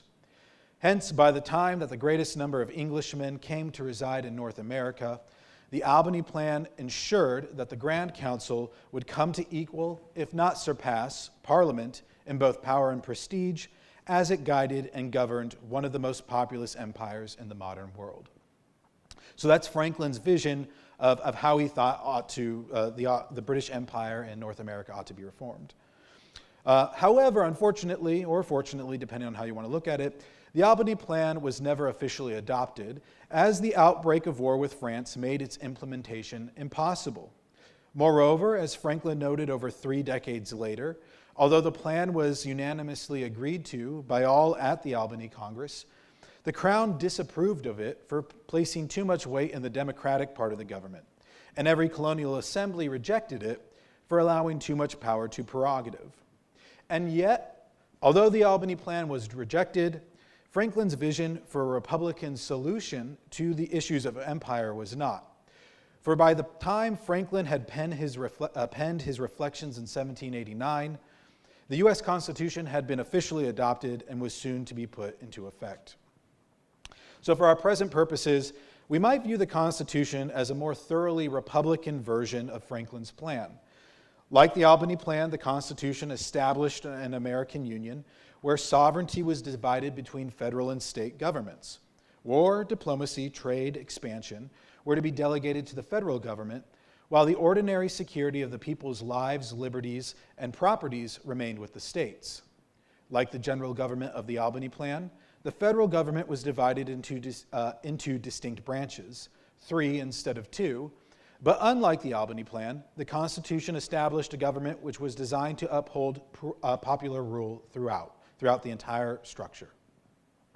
Furthermore, the Constitution empowered the federal government to make treaties with the Native Americans, implying that the United States official policy was to deal with them in the same manner as they would the European nations, as distinct political entities possessing separate and equal stations under natural law. Finally, the provisions set forth in the Constitution regarding the incorporation of new states into the Union were practically identical to those regarding the formation of new colonies under Franklin's Albany Plan. Territories acquired by the U.S. were to be governed by Congress until they became populous enough to be organized into distinct states, at which point Congress would then admit them into the Union on equal footing with the rest. But the Constitution went further than the Albany Plan in implementing and instantiating the founders' republicanism, for it expected that these new states would possess republican forms of government upon their admission into the Union as well, and that the federal government would guarantee that the states remain republican if their governments ever diverged. Thus, from this brief comparison, I would argue we can see that the founders were cognizant of the same imperial issues that faced their British forebears in Franklin, and that their response was similar to, and indeed an improvement upon, Franklin's own. And we should note that Franklin was at the Constitutional Convention, so he had some input. But rather than establish a republican empire, as Franklin originally proposed, they sought to found, as Dr. Wheatland said, an extended republic, one that was unlike any political order the old world had known. But was this new political order then intended to be an empire of liberty? To answer this question, we should turn to Thomas Jefferson. Jefferson's most famous use of the phrase comes from a letter he wrote to James Madison on April 27, 1809. In that letter, Jefferson speculated on the possible future territorial gains that the United States might acquire, and in the context, the Napoleonic Wars are happening, so Jefferson is reflecting on how we might gain territory that Napoleon wants to give up. And he writes, should Canada join the Union, for instance, Americans would have achieved an unprecedented empire for liberty. Moreover, the United States seemed especially well suited for such an achievement, for, he added, I am persuaded no constitution was ever before so well calculated as ours for extensive empire and self-government. Now, from a plain and honest reading of this letter, Jefferson clearly thought of empire in terms of territorial expansion rather than foreign domination, and thought that the genius of the Constitution was its ability to achieve such expansion while remaining true to the principles of republicanism. But was this all that Jefferson thought or meant then by empire of liberty? Simply a greatly expansive country governed by a confederation of representative democracies? I think the answer is yes, but also no. That is, that there are other possibilities to Jefferson's understanding of the empire of liberty. 5 years prior to his famous letter to to his famous letter to Madison, Jefferson composed a letter to a British correspondent, Joseph Priestley. Explaining his reasoning behind the Louisiana Purchase, Jefferson noted, quote, I confess I look to this duplication of area for the extending a government so free and economical as ours as a great achievement to the mass of happiness which is to ensue. Whether we remain in one confederacy or form into Atlantic and Mississippi confederacies, I believe not very important to the happiness of either part. Those of the Western Confederacy will be as much our children and descendants as those of the Eastern. And I feel myself as much identified with that country as with this. And if I did now foresee a separation at some future point, yet I should feel the duty and the desire to promote the Western interests as zealously as the Eastern, doing all the good for both portions of our future family, which should fall within my power, end quote. Similarly, so Jefferson conceives of the Louisiana Purchase, if not being governed by one confederacy, then a family of confederacies, or a family of republican governments. Similarly, Jefferson uses this familiar language to describe the Empire of Liberty a year later, when in a letter to the newly formed territorial government of Indiana, he exclaimed, quote, "The addition of a country so extensive, so fertile as Louisiana to the great Republican family of this hemisphere, while it substitutes for our neighbors, brethren, and children in the place of strangers, has secured the blessings of civil and religious freedom to millions yet unborn.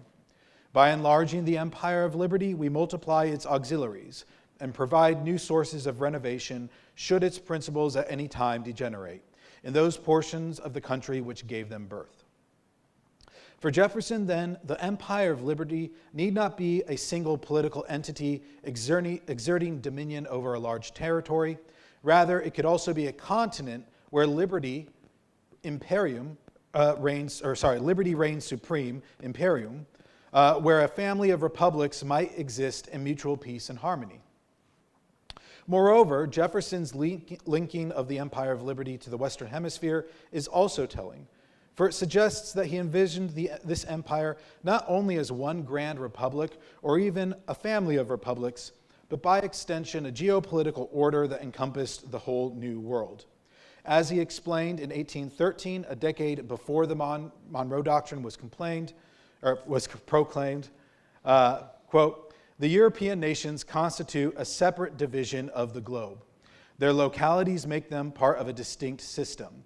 They have a set of interests of their own in which it is our business never to engage ourselves. America has a hemisphere to itself. It must have its separate system of interests, which must not be subordinated to those of Europe. The insulated state in which nature has placed the American continent should so far avail it that no spark of war kindled in the other quarters of the globe should be wafted across the wide oceans which separate us from them." Okay, so to conclude, I would like to return then to our starting question. Was America always an empire or always intended to become one? And I think the answer given by the founders now is no. America was from the beginning meant to be something different. Not an heir to Great Britain or to Rome, but a new order for the ages, not just for the American people, but potentially for the whole people of the Western Hemisphere. And it would establish and expand this dominion of liberty across the whole New World, while peacefully and diplomatically, while defending against any further encroachments from the old. But if America was ever to go beyond her natural borders and intervene in the rest of the globe, well, to paraphrase a warning from John Quincy Adams, she could become the master of the earth and in consequence lose the republican character of her soul. Thank you.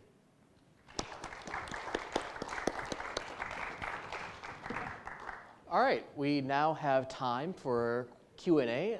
Dr. Ellis will be coming around with the mic, and so if you have a question, please raise your hand and wait for the mic to come to you. And we are going to give precedence to our Liberty Fellows who are here. My first question is actually for you, Dr. Wheatland. I noticed, and I don't know if it was an exact correlation in your talk to what I'm thinking of, but I noticed in your talk you used the term just war, and then at the end you made the very good point of teaching our students why we should go to war or maybe why we shouldn't.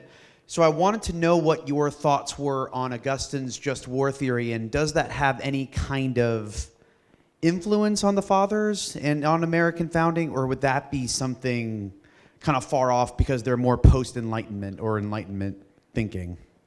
Yeah, that's a very good question. And if you're thinking of, well, first off, who immediately influenced the founders? So what were the most direct people that they tended to look to and read in order to understand the law of nations, this question of just wars or unjust wars? There is a group of European thinkers that you can think of as these just war law of nations theorists. Samuel Pufendorf, who is German, Emmanuel Vattel, who is Swiss, and Hugo Grotius, who is Dutch. There is, I think, a line between those thinkers that you could bring all the way back to St. Augustine. I think the line is this. War is assumed, I think, to be unjust. The just wars are, in a way, the exceptions. Right? There are certain circumstances in which it makes sense, in which it is advantageous and morally proper for a nation to wield arms against another nation. There is a transformation, I would argue, of just war thinking that emerges in the Westphalian period, as Dr. Lippincott noted, right? Because in the pre-Westphalian, pre-17th century Europe, there's this question of religious warfare, right? How do you treat warfare between co-religionists versus warfare between those who do not hold your religion? There's these questions of, you could say, crusading in the broad sense of the term of, all right, a nation is doing something unjust, we have to go in and intervene. In the Westphalian period, and this is where you see Vattel, Grotius, Pufendorf, there's the assumption that no, nations have sovereignty, they have this independence, and that independence is the foundation for their political actions, right? You do not violate the sovereignty of another nation, even if that nation is founded upon or is committing actions that are contrary to your own conception of justice. As all that is to say, I think there is a line between that earlier Christian just war theory and the founding. It's maybe not a direct line. I think it's filtered and ciphered through these other thinkers and historical events. Thank you. So I guess this question is most directly for Professor Lippincott. So you talked about the way that various countries have come, or that we have come up with moral judgments that we place on various things that go on during war.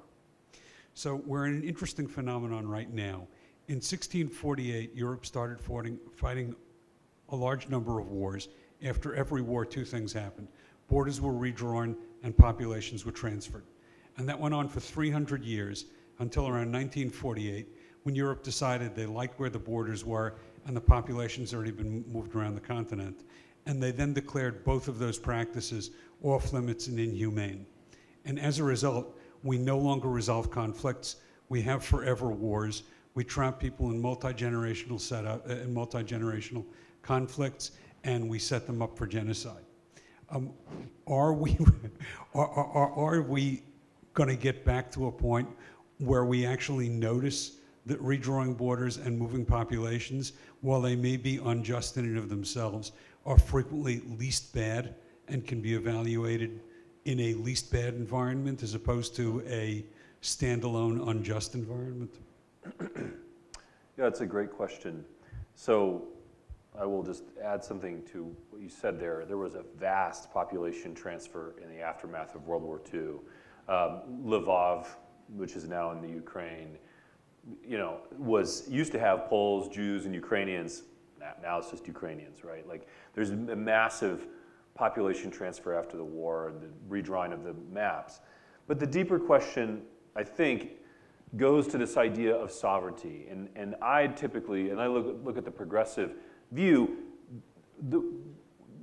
the idea that there's an authority that's going to say, these borders are sacred now, right? And there's an authority that gets to say that they're sacred. Well, what authority is that? Well, it's really America and American liberals, right? This is justice. We drew up the map. And why can we do that? Because we're right. We know what justice is.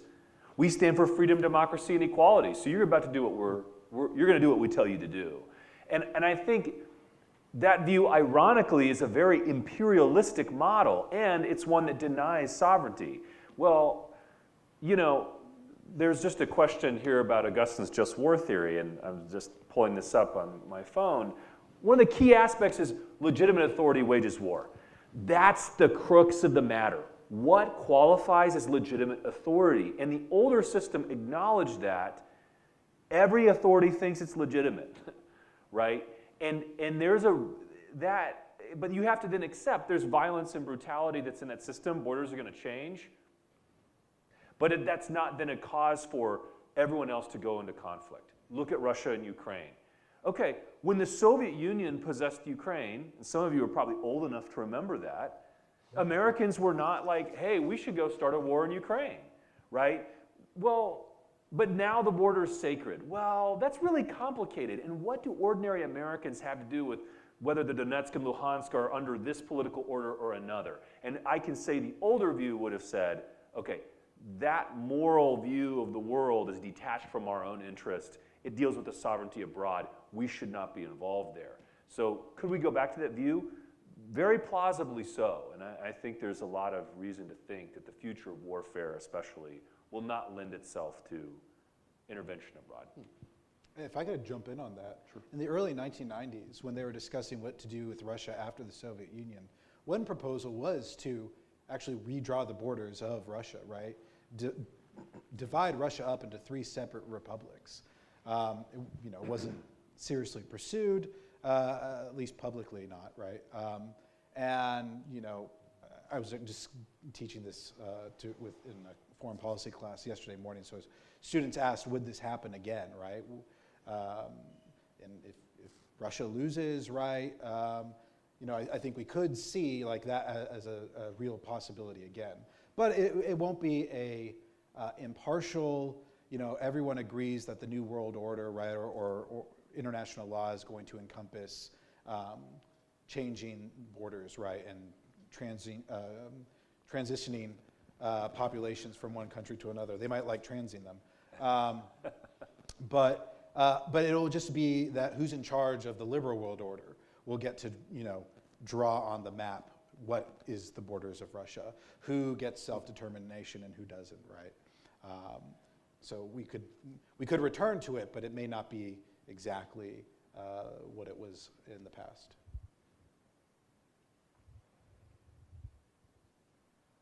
I would like to raise a question to Professor Wheatland regarding a federalist. So if I recall correctly, Hamilton wrote that something like this: to be more safe, people at length run the risk of being less free. So the Federalist was written in the late 18th century, and I would argue that in the 240 years difference, globalization very much changed the world map.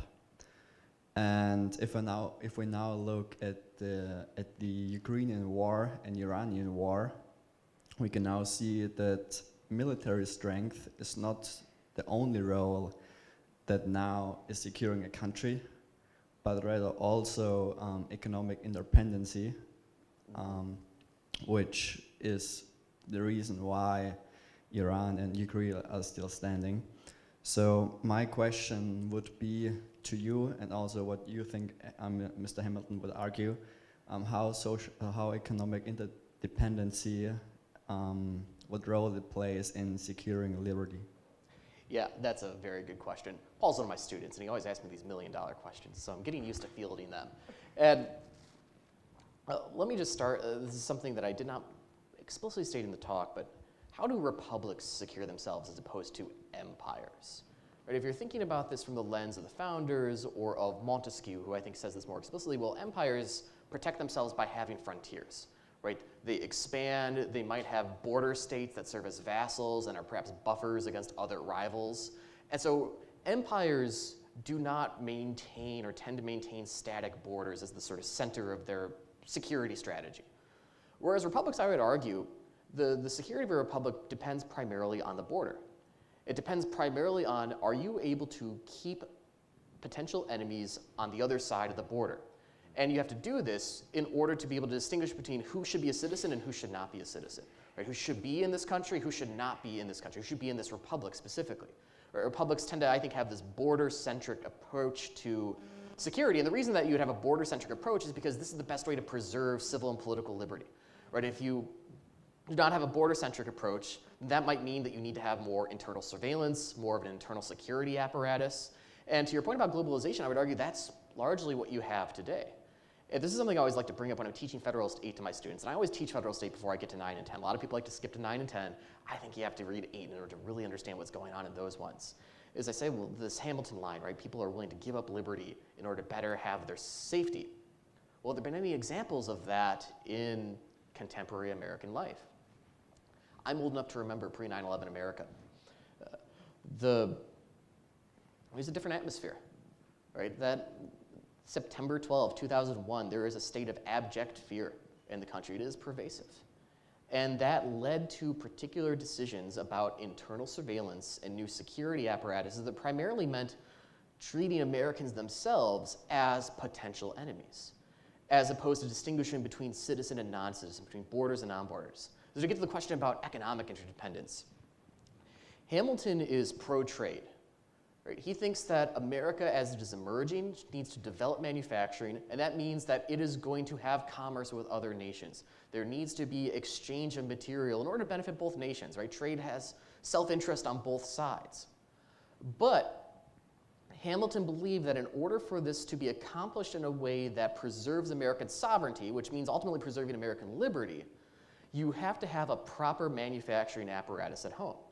And so you have to be able to feed yourself as a nation. You have to be able to arm yourself as a nation. You have to be able to do those things that are absolutely existential to your survival. If you outsource those things to other nations, even if it's in a mode of economic interdependence, that might be in the interest of you, that might be in the interest of the other nation. But Hamilton says in Federal 6, the problem with international affairs is that nations don't always serve their own interests. They act irrationally. Right? Hamilton says it would be in the interest of every nation to have peace all the time with all of its neighbors. But Hamilton says that's not human nature, that's not reality. And so I think Hamilton's concern would be if you have economic interdependence to the extent that you cannot provide for your own existential necessities, primarily food and weaponry, then you are leaving yourself in a precarious situation in which if your relations deteriorate with those other nations, even if it's mutually beneficial to have trade, those other nations are going to forego those beneficial trade relations, and then you are left to the mercy of other nations for your food, for your weapons, and for your overall security.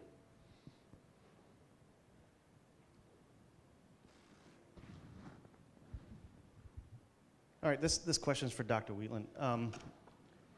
With regards to the immigration and assimilation of an immigration and the threat that posed and the creation of factions, how much were the Founding Fathers for, or did they recognize the idea that, you know, an official language not being established could become a threat? Like when we look at large cities these days, that we have the regions that, you know, Chinatown in New York, for being from New York, did they foresee that? Did they not just anticipate that, hey, without English being an official language, we set ourselves up for this in the future?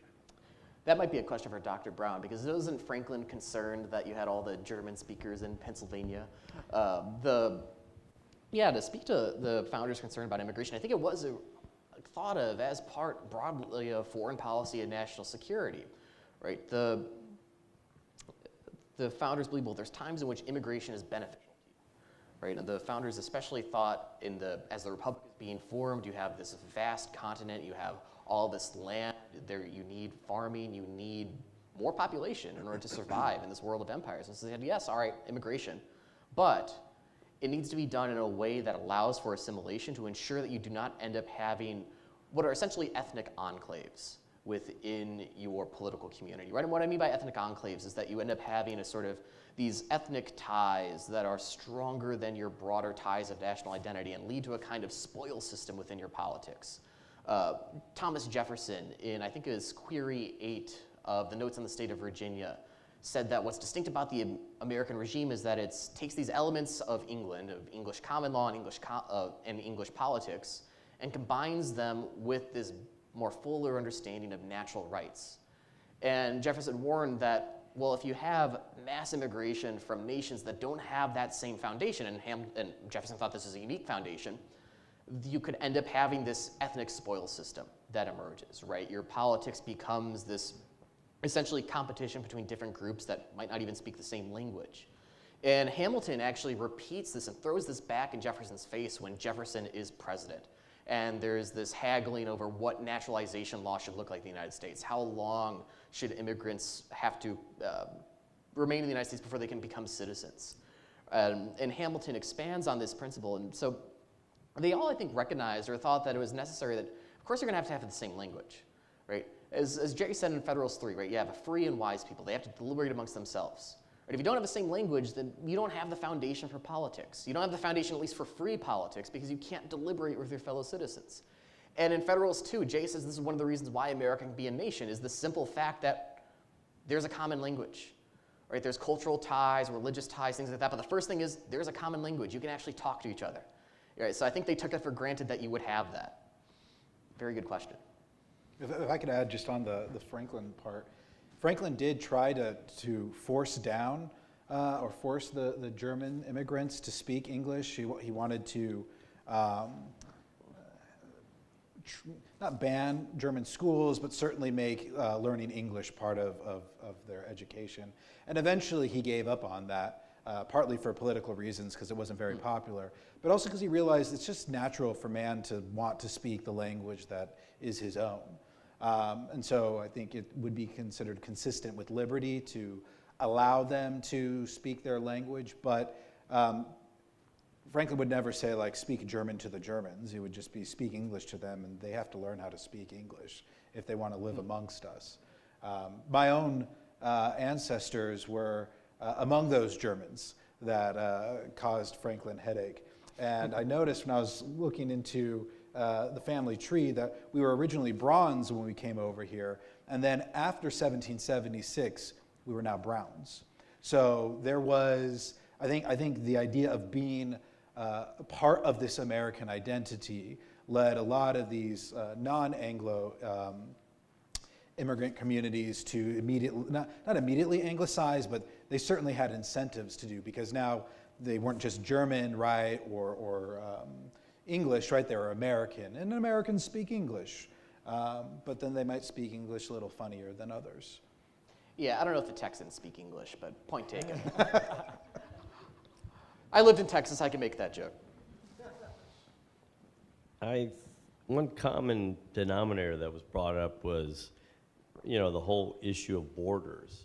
And Dr. Lippincott had talked about aggression as a moral concept, starting with Spanish-American War. And also the fact that it's just, all this is in the context of Europe. And I look at what has happened like in the continent of Africa.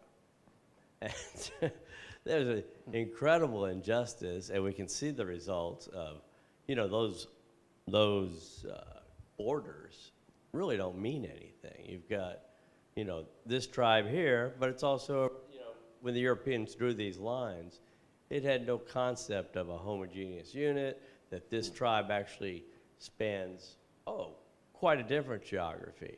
And I just thought that was interesting in the sense that, how much can we, obviously in Europe, borders mean a lot more.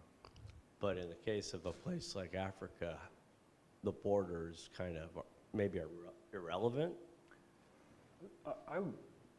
Just to draw on the point of the social contract and choice and its role in the formation of a political regime. What makes American borders meaningful or viable is that Americans chose them, right? There's Americans within them. And so when a border is imposed from outside, then what meaning does it have for those people? That's not the way they would have chosen to arrange their own sovereignty, insofar as they could do so at all, or at that ability to unify to that degree. And I think there's just been a breakdown in international law, just the idea of consent in a meaningful way. Like, there's a lot of coercion even in our own system. It is the month of April. We're just paying taxes. Like, how much consent is going on in our system as to how that money's being spent?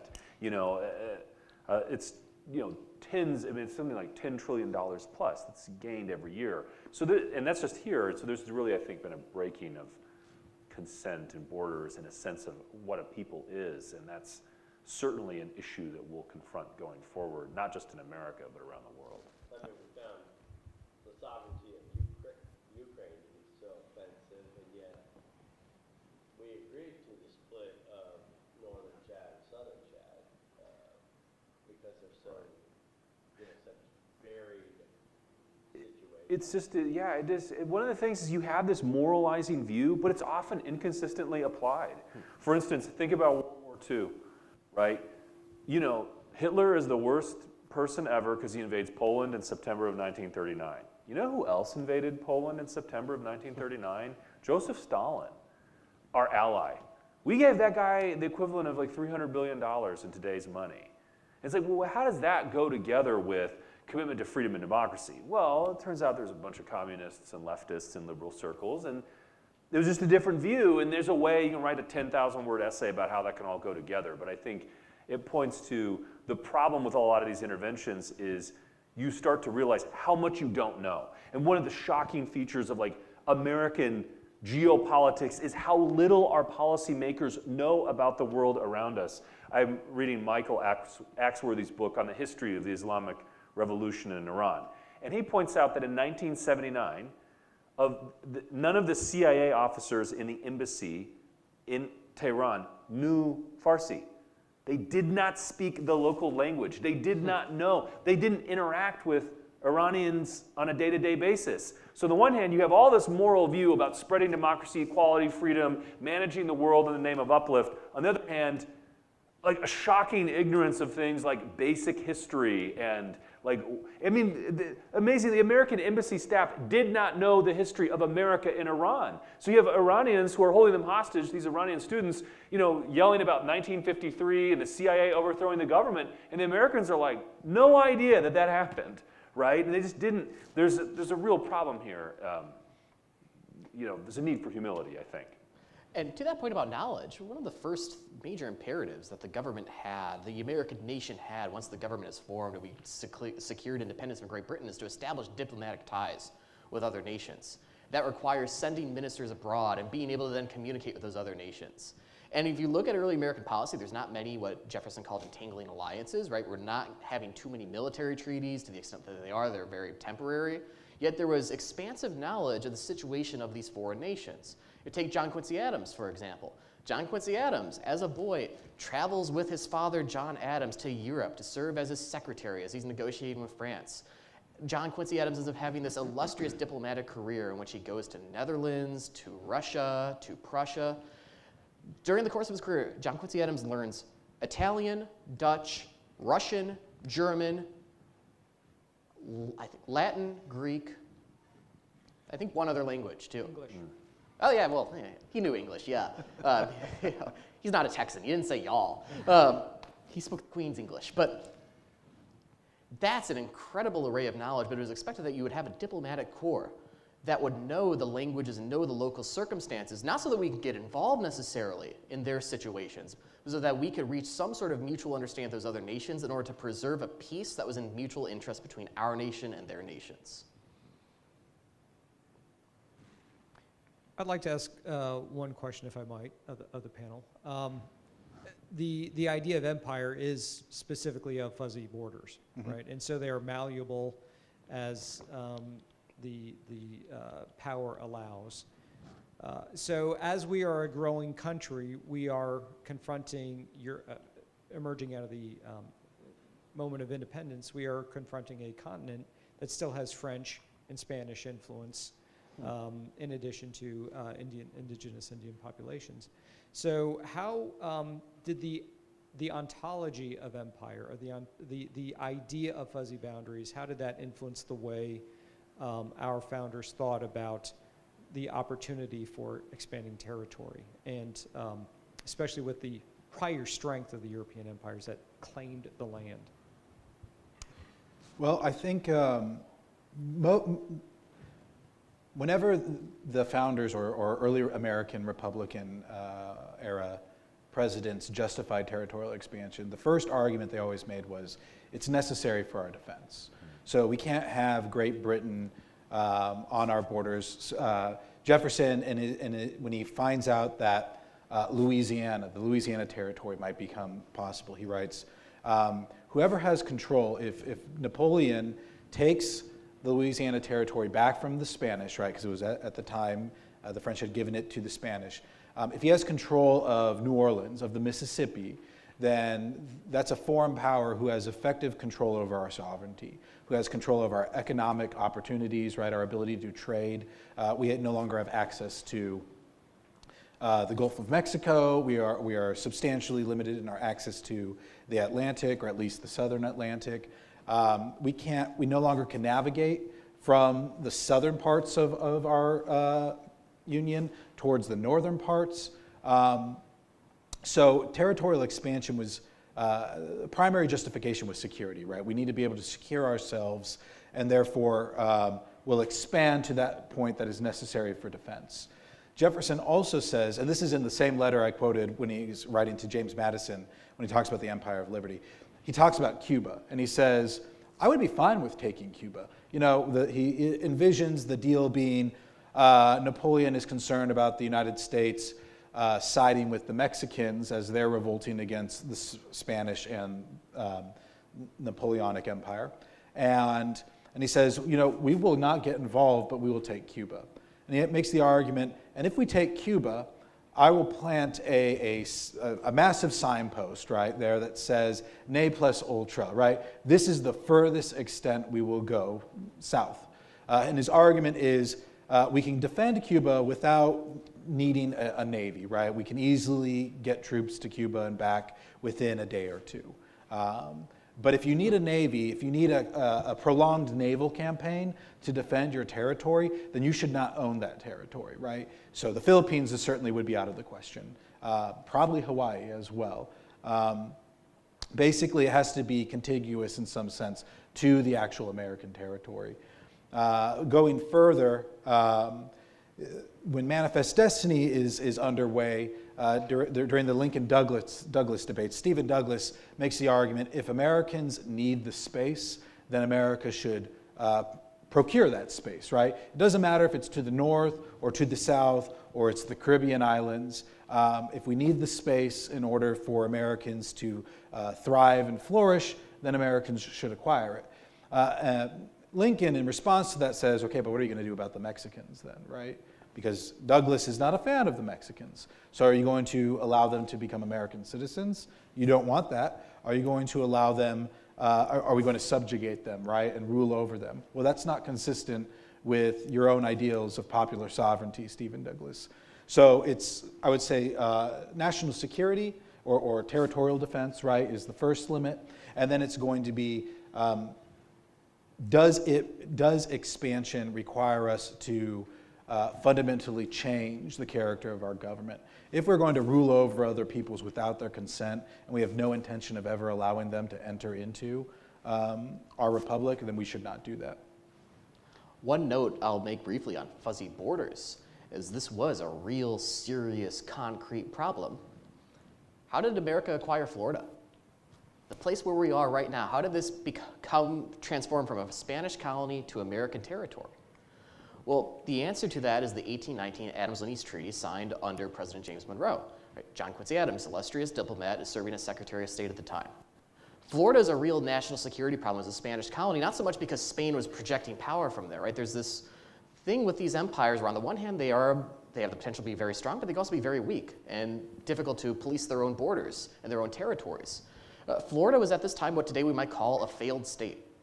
You had roving bands of pirates and bandits in the Spanish territory who would often cross the border and harass American merchants. Right? Andrew Jackson at one point leads something of an invasion of Florida. And when this happens, it is an outrage, although the one person in the cabinet who defended General Jackson was in fact John Quincy Adams, which is interesting because they're typically rivals. But this 1819 treaty that was signed with Spain, right, what did it do? Well, Florida was transferred to the United States, and this solves the security problem because now America can govern Florida. We can put down crime. We can end this piracy because Spain was not able to control its own people and its own borders. And also what it also did was fix the borders in the West between the Spanish Empire and the United States. And Spain got concessions in that, got some of what it wanted, but it helped to clarify the border, which meant you were going to have fewer moments of disagreement and potential crises between these two nations. And so that having those fixed borders was absolutely a national security imperative early on. Are we at the time for moving on to the next part? Yes. Well, please join me in thanking our panel for a wonderful, wonderful tour. Oh, it's fun. And I would invite our Liberty Fellows to join us out in the lobby where we will, is this correct, Michael? Where we will move on to the next activity. Thank you very much. All right. Well done.